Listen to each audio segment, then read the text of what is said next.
తెలుగు ప్రజలందరికీ నమస్కారం. మరి ముఖ్యమంత్రి రేవంత్ రెడ్డి గారు నిరుద్యోగుల విషయంలో ఎంతగానో మొండి వైఖరి అవలంబిస్తూ ఉన్నారు. మరి ముఖ్యమంత్రి గారు ఒక్కటి మీరు అర్థం చేసుకోవాలి. ఈరోజు సర్పంచ్ల టర్మ్ అయిపోయినా మీరు మళ్ళీ సర్పంచ్ ఎన్నికలు ఇమీడియట్గా ఎందుకు పెట్టలేదు? అయిపోమని ఎందుకు భర్తీ చేస్తలేరు?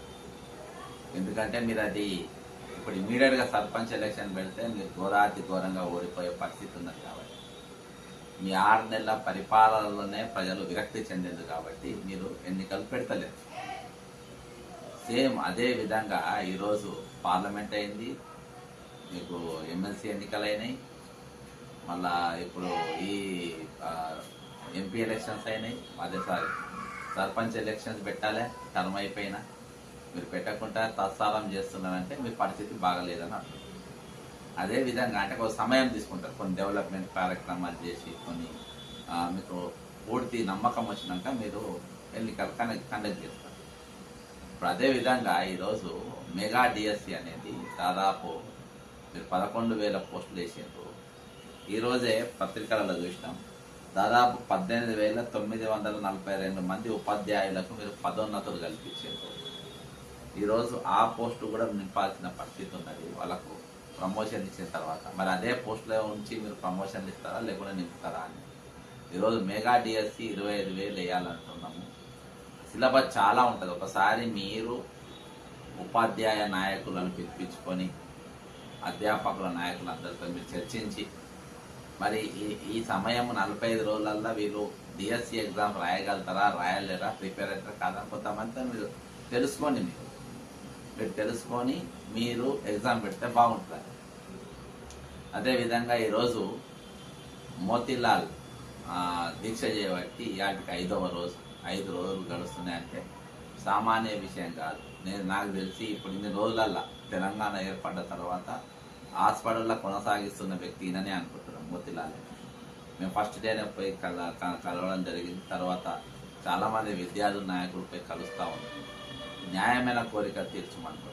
ఈరోజు 1:100 చేయమని చెప్తాం. అది న్యాయమైన కోరిక అని చెప్పేసి అందరు చెప్తున్నా కానీ అది మీరు ఇంటలేరు. దీనివల్ల తర్వాత మీరు 63 పోస్టులు పెంచడం జరిగింది. అందులో మరి వచ్చేటప్పుడు నెక్స్ట్ నోటిఫికేషన్ ఇవ్వకుండా ఇందులోనే నింపిండ్రు. మళ్ళీ ఇందులోనే మళ్ళీ 1:50 అనే ముందు పట్టుబడుతుంది. మరి నేను గోల్మాల్ ఉన్నదా అని చెప్పేసి అనుమానం కూడా ఈరోజు నిరుద్యోగ సమాజంలో ఈరోజు పెద్ద ఎత్తున చర్చ జరుగుతూ ఉంది. గ్రూప్ 2, గ్రూప్ 3 పోస్టులు పెంచకుండా మీరు అన్న కూడా మొండి వైఖరి అవలంబిస్తారు.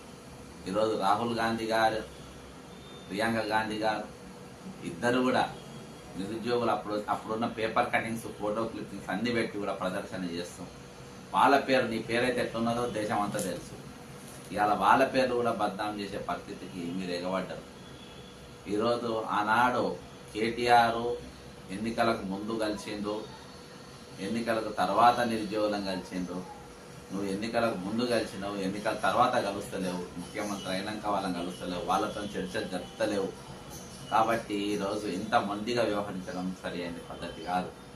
ఈరోజు గురుకులం పోస్టు వాళ్ళు నీ ముఖ్యమంత్రి కార్యాలయం చుట్టూ తిరుగుతున్నా, వాళ్ళు ఉద్యమాలు చేస్తున్నా, వాళ్ళు పోరాటాలు చేస్తున్నా, వాళ్ళు ఆడోళ్ళు వాళ్ళ సంటి పిల్లలను వేసుకొని వచ్చి ఈ క్యాంపు కార్యాలయం కాడ అఫ్కోర్స్ నువ్వు అన్న లేవనుకో, అక్కడికి వచ్చిన నీ ఇంటి దగ్గరకు వచ్చిన ఈరోజు పోలీసులతో వాళ్ళ పైన నీ జులుం చూపెడుతున్నావు. కానీ వాళ్ళ సమస్యను 9,200 పోస్టు పూర్తిగా నింపి విద్యార్థులకు ఫుల్ టీచర్లు అంటే అన్ని సబ్జెక్టులు అన్ని టీచర్లు ఉండే పరిస్థితి అక్కడ లేదు. వాళ్ళంతా ఆ టీచర్లు అందించాలి అనే ఆలోచన మీకు లేదు. ఎకనామిక్ ఇయర్ స్టార్ట్ అయింది. ఈరోజు ప్రైవేట్ స్కూళ్ళలో అన్నింటిలో టీచర్లు ఉన్నారు.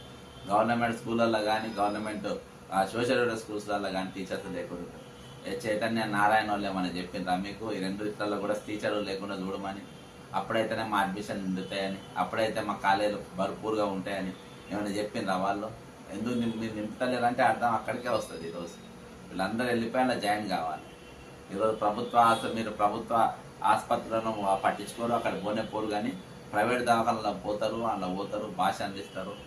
మన 10 ఏళ్ళు మళ్ళా 30 సంవత్సరాల వార్షికోత్సవాన్ని కూడా నన్నే పిలవాలని చెప్పేసి పదవి పైన ఆకాంక్ష ఉంటుంది. కానీ ప్రజల బాగోగుల పైన ఆకాంక్ష లేని ముఖ్యమంత్రిని నిన్నే చూస్తున్నాం. కాబట్టి అంతేకాకుండా ఈరోజు ఏది మన కానిస్టేబుల్ దానిపైన వాళ్ళ మీద కేసులు ఉన్నాయని చెప్పి దాదాపు ఇంకా 160 మందికి అది ఆర్డర్స్ ఇవ్వకుండా ఆపింది. అవి ఈరోజు ఎన్నో టెట్ నార్మలైజేషన్ చేయమని అడుగుతా ఉన్నాం. ఈరోజు టెట్ నార్మలైజేషన్ అన్ని పక్క రాష్ట్ర ప్రభుత్వాలు చేస్తూ ఉన్నాయి. సరే, నీకు పరిపాలన ఇదివరకు నేను ఎప్పుడు మంత్రి పదవి చేయలేదు, కనీసం విప్పు కూడా చేయలేదు, ఇదివరకు నాకు ఎప్పుడు పదవుల పైన నాకు సరి అయిన అవగాహన లేదు, కాబట్టి వేరే తెలుసుకోవాలి కూడా పక్క రాష్ట్రం చూసి కాపాడిన కొట్టు అదన్న చేయి. అది చేయకుండా ఇది చేయకుండా ఈరోజు నిరుద్యోగులను మబ్బ పెట్టుకుంటూ ఉంటే చెప్పు. ఈరోజు మీకు ఒక న్యాయం, వేరే వాళ్ళకి న్యాయం ఉండదు. మరి అయిపోయింది, టర్మ్ అయిపోయింది. గ్రామ పంచాయతీ సర్పంచ్ లేకుండా ఏ విధంగా నడుపుతారు? కాబట్టి మీరు వెంటనే గ్రామ పంచాయతీ ఎన్నికలు జరపండి మరి అట్లా అనుకుంటే. కాబట్టి మీరు అది జరపలేదు. మీకు ఎంత సమయం కావాలో డిఎస్లో పొద్దుగాల కింద వరుస పెట్టి ఫోన్లు అవే ఇవ్వాలి, వరుసగా ఫోన్లు అవే. కాబట్టి మీరు అర్థం చేసుకోండి. మీరు మాటికి చెప్పించుకోవద్దు. మీరు ఒక నాయకులు, పరిణితి చెందిన నాయకులు, ఢిల్లీలో ఉండి మీరు మీ పదవిని కాపాడుకోవడానికి, మంత్రివర్గ విస్తరణ చేసుకోవడానికి, లేకుంటే పిసిసి అధ్యక్షులు వేసుకోవడానికి, ఈ విధంగా ఎన్నో కార్యక్రమాలపైన మీరు బిజీగా ఉన్న మీరు ఒకసారి నిరుద్యోగుల తరఫున కూడా మీరు ఆలోచించాలని చెప్పి కోరుకుంటున్నాను. జై తెలంగాణ, అమరవీరులకు జోహార్.